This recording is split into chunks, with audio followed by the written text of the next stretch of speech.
小伙伴们有没有发现，我们身边总是有很多牛人，他们可能年纪轻轻，但不管是在学术方面、工作方面，又或者是生活中，遇到问题都可以得心应手，当然发展的速度也异于常人的快，甩开我们半条街。我也认真的想过，如果抛开外界的影响，比如生活环境、社交资源这些，他们是靠什么赢在了我们的前面？他们外在的出色表现，一定是因为内在的某种思想系统影响的结果。现在我终于发现了，这其中一大部分原因是思维方式的不同。好在思维方式是可以培养的，我们也可以通过刻意的学习和训练，让自己变得更加优秀。今天想和大家分享6种高效的思维方式，希望对你有所启发。小伙伴们也可以下方留言，分享自己的经验和想法。1. 灰度思维。朱元璋在大功告成之后，第一个想到的事就是把那些立下大功的人一一杀掉。他找到各种巧妙的茬，把一个个人都给杀掉了。但是徐达是明朝的第一功臣，而且他没有犯什么错。可朱元璋的目标很坚定，就是要把他干掉。于是他想了一个很损的招，让徐达跟他下棋。你可以想象徐达的处境，不能赢，你赢了就是犯上；也不能故意输，你明明会下棋，结果你装不行，这是欺君之罪。反正赢了也是死，输了也是死。朱元璋告诉他，你要好好的跟我下棋，你要是故意输，我就立即杀了你。徐达很顺从地说，是的皇上，然后跟他下棋。最后的结果是他赢了朱元璋。朱元璋觉得机会来了，但是徐达说，皇上您看，我是赢了，但是您看我的棋子是不是2个字？朱元璋一看，的确就是2个字，万岁。意思就是我不是在跟您下棋，我是要用我的棋子摆出万岁这2个字。这次徐达逃过了一死。灰度思维即世界充满复杂性，大部分的人和事并不是非黑即白，而是具有不同的灰度。比如说小孩子的思维就是典型的非黑即白的思维，眼里要么是好人，要么是坏人。但灰度思维告诉我们，好人会做坏事，坏人也会做好事，每个人都不是纯粹的好人或者纯粹的坏人。判断一个人的成熟与否，其中一个标准就是面对事情的时候能不能告别黑白的简化思维，而是用灰度思维去思考。2. 双赢思维。1950年，美国智库兰德公司的2位研究员为了模拟美国和前苏联的合作和竞争，做出了囚徒困境。2个共谋犯罪的人被关入监狱，各自单独囚禁，不能互相沟通情况。如果2个人都不揭发对方，则由于证据不确定，每个人都坐牢1年。如果一个人揭发，另一个人沉默，则揭发者因为立功而立即释放，沉默者因不合作而入狱5年。如果互相揭发，则因证据确实，2个人都判刑2年。由于2个囚徒彼此无法信任对方，因此倾向于互相揭发，而不是同手沉默。双赢思维很好理解，这是一种理想模式，但并不是很多人本能的思维习惯。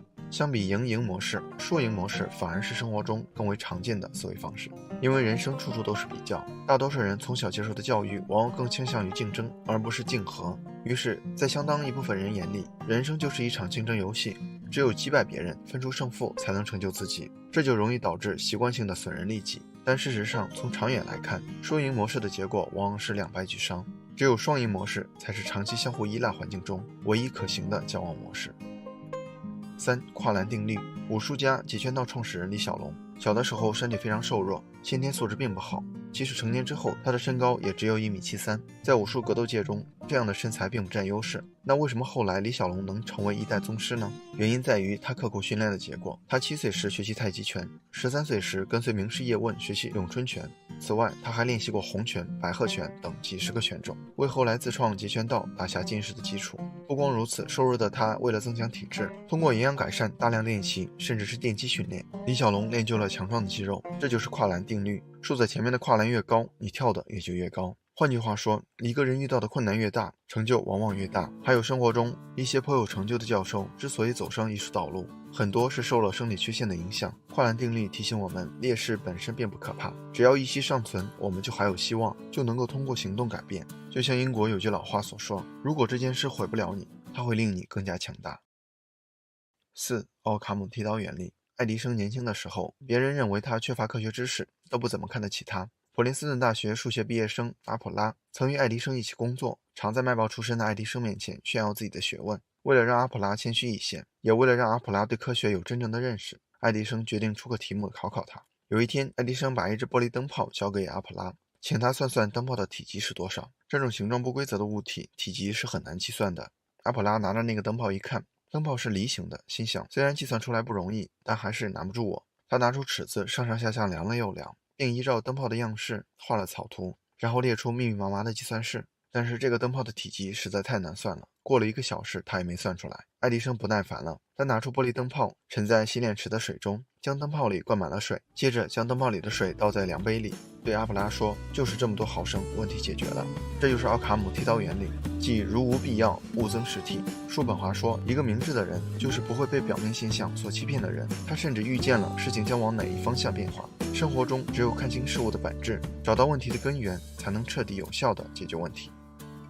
5. 卢维斯定理。19世纪法国著名画家贝罗尼在瑞士度假期间，每天仍背着画夹到各地去写生。有一天，他正在日内瓦湖边画画，旁边3位英国女游客开始评论起来，一个说这儿不好，一个说那儿不对，贝罗尼一个个修改过来，结尾还跟他们道谢。第二天，贝罗尼又在湖边遇到了昨天那3位女游客。过了一会儿，那3位女游客走过来问，先生，我们听说大画家贝罗尼正在这儿度假，所以特地来拜访他，请问您知不知道他现在在什么地方？贝罗尼朝他们微微弯腰，回答说，不敢当，我就是贝罗尼。卢维斯定理指的是谦虚不是把自己想得很糟，而是完全不想自己。生活中不少人会陷入这样的误区，以为谦虚就是把自己想的或者说的很糟，但这种所谓的谦虚并不是真正的谦虚，充其量只是一种色彩谎言，作为特定环境下社交的润滑剂。真正的谦虚不是不自尊不自爱，也不是自卑，而是刻意的忘记你是谁，专注的做一个倾听者分析者。卢维斯定理告诉我们，要有意识地进行视角切换，调用自身的原认知，以旁观者来看待自己，从而不过多地受自我本能的干扰。6. 复盘思维。有一段围棋掌故，可能很多人不知道，在20世纪80年代，我国国家围棋集训队有个非正式术语，名叫院田永一。院田永一是日本关西棋院著名9段棋手，魄力雄大，泼辣善战，号称关西宇宙流。可问题是，一个日本人的名字又怎么成为中国国家围棋集训队的术语呢？原来院田永一多次防华，下完棋后总要和对手深入复盘，每次复盘总是要用很长的时间，大有摆进所有变化不可之势，而且复盘时一言不发，只是默默的摆棋，于是也就有院田永一这一术语。只要国家队的棋手下完棋，觉得有必要复盘一下，一方往往会说院田永一，对方也就心领神会，两人就开始了彻底的复盘研究。这样一来，国家队就把深入细致的研究称为院田永一。复盘并不是要求我们真的每一次都将过去的事情重做一遍，它更多的是一种思维上对事件的重视，通过对过去的思维和行为进行回顾反思，从而发现问题，吸取经验，最终实现能力的提升。柳传志创办联想，取得显著的成就，他回顾归因时，觉得自己的优势就是复盘。他是这么说的，我对自己的评价是智商中等偏上，情商较高，和别人比也不是有特别巨大的优势。那我的优势是什么呢？是勤于复盘。正所谓磨刀不误砍柴工，复盘起的作用与磨刀类似，花足实践磨刀，刀锋锐利，才能真正的提高效率。知乎上有个热门问题，那些厉害的人思维方式比你强在哪？11万人关注，上千个回答，很多人分享了多种优秀思维方式。在回答中看到这样一句话，一个人可以通过积累固定思维模型来提升自己的思维能力，深以为然。我们的出身智商无法改变，想要逆风翻盘，只有一条捷径可以走，就是升级思维水平。希望今天介绍的6种思维方式可以对你有所启发，帮你更好地提升自己的思维水平。也希望小伙伴们可以发表自己的意见，我们一起讨论，共同进步。好了，今天的内容就到这里了，谢谢您耐心观看。如果您有任何建议和想法，欢迎在下方留言。如果您喜欢星河的内容，还望订阅星河百度频道，点赞和分享给更多的朋友。星河将不胜感激，继续分享更多有关成长的优质内容。一个人可以走多远，关键在于与谁同行。愿成长之路有你我相伴。这里是星河百度，我们下期不见不散。